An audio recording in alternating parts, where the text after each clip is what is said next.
(28/7/2024) रोजी बालरंगभूमी परिषद नाशिक शाखेच्या वतीने बालगोपाळांसाठी पावसाळी चित्रकला स्पर्धेचं आयोजन करण्यात आलं होतं.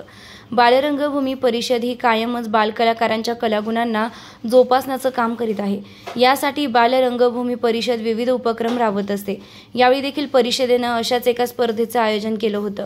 पावसाळी चित्रकला स्पर्धा. या स्पर्धेचा निकाल पुढीलप्रमाणे: भाविक वराडे प्रथम क्रमांक मोठा गट, श्रेया देशपांडे द्वितीय क्रमांक मोठा गट, निधी कोटनाके तृतीय क्रमांक मोठा गट. लहान गटामध्ये पौरवी सूर्यवंशी प्रथम क्रमांक लहान गट, माहीन अत्तर द्वितीय क्रमांक लहान गट, श्रेयस शिंदे तृतीय क्रमांक लहान गट.